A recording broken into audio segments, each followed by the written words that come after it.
So for the Adult Writers Club today, we are going to be talking about what makes a great first chapter. Now, I thought this would be a really fun lesson to do, especially because in September, October, 2 months, in November, end of October, beginning of, and throughout November, we will be having a first chapter writing contest because November is National Novel Writing Month. As a result of that, I wanted to go over with the Adult Writers Club ways to make your first chapter better. Now, if you're a teen watching this, this is also going to be helpful. Just know that you might have a lot of questions because I'm going to go over things super fast. So you might have to pause the video several times or different things like that, but that's okay. That being said, let's jump right into what makes a great first chapter.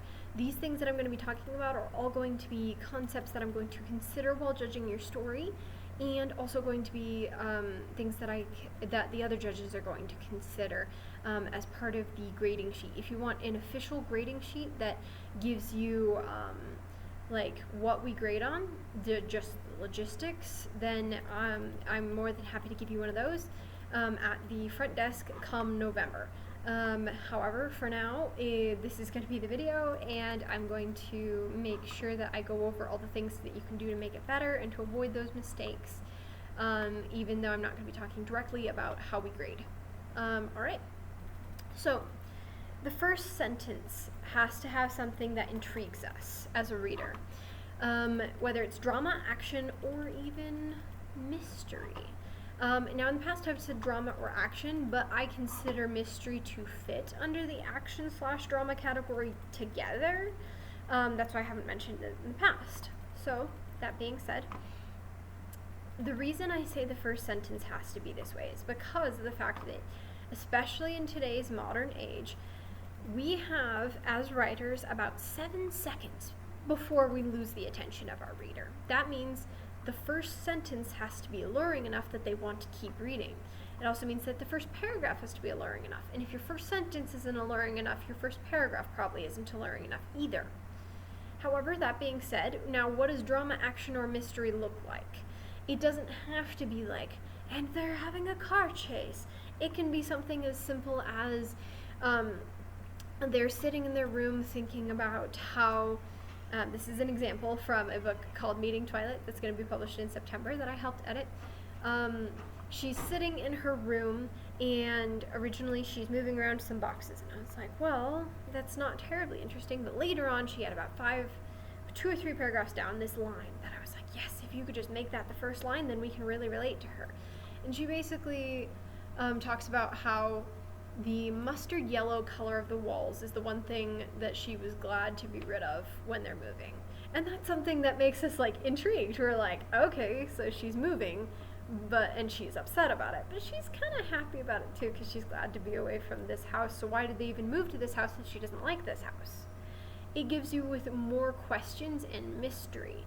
And a little bit of drama because she's kind of like, ugh, these walls are the worst. And as a result, you can kind of relate to her. Like, yeah, I don't know many people who like mustard yellow walls.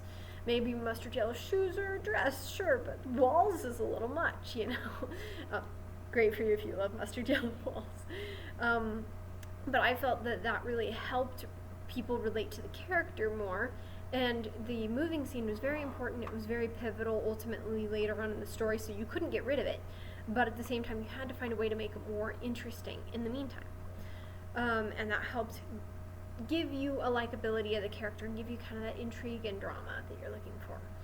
And that being said, you also need to, within the first paragraph, set the stage through showing rather than telling. So you don't want to say, and my room is gray, and I love ponies, and I love cats.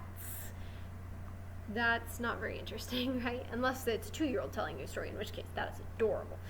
But for an adult writing a first chapter, it's not very intriguing. Whereas if you say like, posters of ponies littered her gray walls, making sure that not an inch of the boring, dull color showed. That makes you go like, wow, this girl really likes horses. And it kind of gives you an idea of what's going on in this context of setting. You want to make sure that you set the stage, because if the reader isn't sure where we are or what's happening, That's a bad thing. You want to make sure that you have drama, action, and mystery, but you still establish where we are and when we are. If you don't show where you are, that's confusing. If you tell us exactly where you are in very direct detail, that's also not interesting. It feels more immersive if you show instead of tell. Now, what do I say show instead of tell? It's like I said earlier. Instead of saying, I have gray walls, I like ponies, I have pony posters, you show it through action. The pony posters are plastered all over the walls to the point where they cover all of the gray dull behind them. That makes it so we're like, okay, this feels more action oriented. It feels a lot more interesting.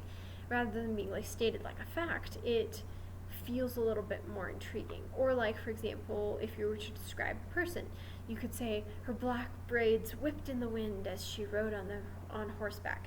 That's far more interesting than saying she has black hair.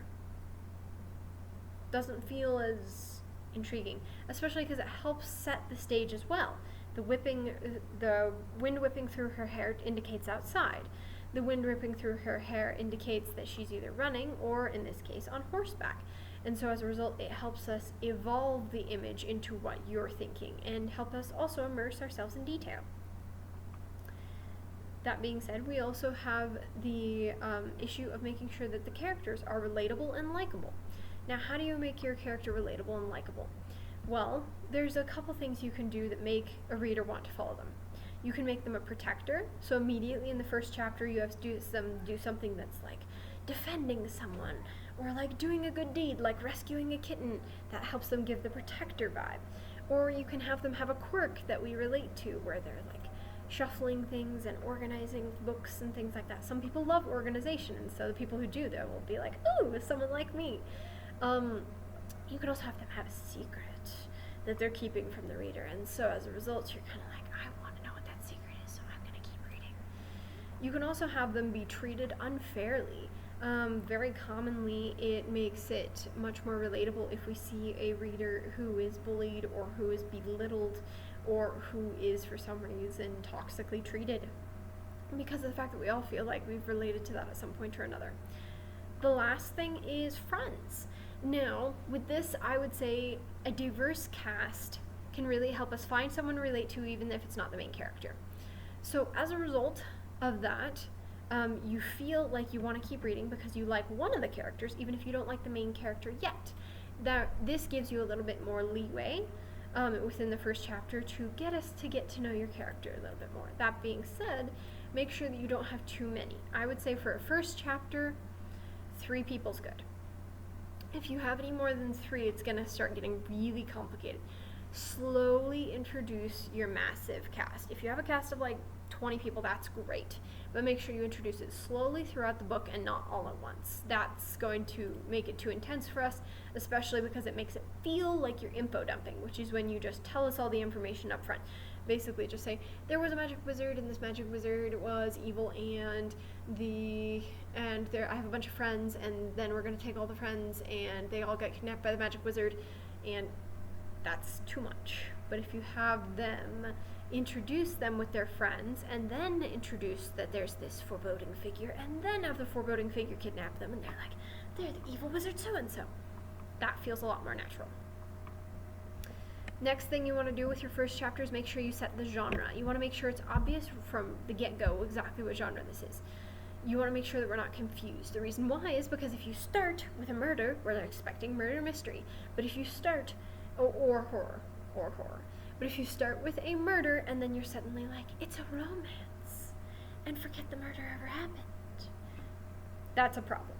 Big problem. You got to make sure that you set the stage for exactly what this is going to be about.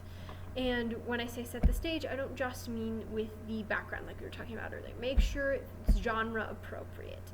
If you're doing a romance, make sure it's kind of pretty and introduction of drama. If you're doing a murder mystery, make sure there's murder. If you are doing a thriller, make sure there's some sort of eerie, mysterious thing going on in the background. If you're doing some sort of realistic fiction about a hopeful true story, then make sure that we really like that main character and that it's really obvious that they're the underdog, but gosh darn it, they have dreams and they're going to persevere.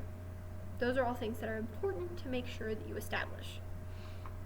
That being said, you also want to establish a good, solid point of view. You want to make sure that we know what the character looks like, what their name is, and if they have friends, what their friends look like. And when I say what they look like, I want body type, eye color, hair color, and gender. And yes, I say gender, even if they're non-binary, it's important we know they're non-binary, okay? So, or if they're agender, it's important we know they're agender. These are all important things. Now, the last thing that I'm going to mention is race/ethnicity. You want to make sure that you get race or ethnicity in there, especially if it's going to be a cultural thing, and especially if you don't have them be human. If you're writing a science fiction novel and your main character's not human, or if you're writing a novel about cats in the woods, warriors is fantastic, but part of why it's fantastic is because she made it clear from the very beginning, even if you didn't see the cover, even if you didn't see the back, she made it very clear that he's a cat. The main character is a cat. If you didn't make that clear and you're just like, oh yes, I'm going off hunting to feed my family, you could imagine a regular human, and then when they're like, I caught it with my paws, you're like, what? I'm confused. You want to make absolutely sure we know exactly what's going on as far as race, gender, body type, eye color, hair color, those type of things. Need to make sure that we know that. That being said, you also want to make sure that you demonstrate why your story is unique from other stories. Now, you don't have to say my story is unique, because you just show how your story is unique. For example, with a romance, is your story like every other Hallmark Christmas movie, but the twist is that secretly they're trapped in the day of Halloween or something like that, and she loves Christmas and she hates Halloween? I don't know. You gotta make sure that there's some sort of reason that it's not like all the others. And with that being said, you don't want to say it's not like all the others because in your chapter. You just want to make it obvious about what your unique idea is. What is the unique pivotal point that makes me want to read your story instead of someone else's? What makes it sing to me? What makes it go, ooh, I'm intrigued? Make sure that you establish that from the beginning. Next thing that you also want to do is avoid what's called purple prose, but also avoid telling. Like we said earlier, you want to avoid telling because then it feels like a statement of facts and it can get really boring. And it also feels like you're not immersed in the world. It feels like you're just having someone tell you a story instead of being truly immersed. And we like being immersed as readers. However, purple prose is the opposite. It's when you go too far and you try to immerse the reader so hard that it actually starts getting confusing and the metaphors start mixing and it's not succinct anymore and you don't know what's happening because there's too much detail. Detail is like any other thing. You want to make sure that you have just enough of it to make sure your reader's immersed and they're not bored, because too little equals boredom. Too much equals overwhelm. And just the right amount means that they're intrigued and interested, but not overwhelmed. Now, the last thing I want to mention is make the beginning of the chapter and the end of the chapter flow together to help the characters start on their journey. Now, when I say start on their journey, it doesn't have to be immediate. For example, Harry Potter. In the first chapter, he does not immediately go to Hogwarts, right? He starts receiving letters from owls, and then they try running away from the letters and things like that. That still starts his journey towards going to Hogwarts. It's just not immediate. He's not going to Hogwarts immediately, but it does start his journey towards Hogwarts. And that's what you want with the first chapter. You want to make sure that you have the drama, have the action, have the mystery, but you also shove them in the right direction of this is where the story's going. And it should be pretty obvious where the story's going. If we don't know where the story's going, that's not a good first chapter. You need to be able to tell where the story's going. Even if you're not certain, even if you don't tell them everything, you want to make sure that you're being pushed in the right direction. Alright, now that being said, if you guys have any other questions about the first chapter writing contest, please let me know. I will not be putting out official forms until the end of October, just before the Scary Story contest gets announced, winners get announced.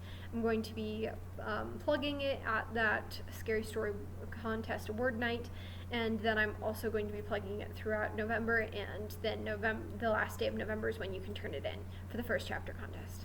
I would love to see some entries, and if you have any questions, please let me know. Thank you.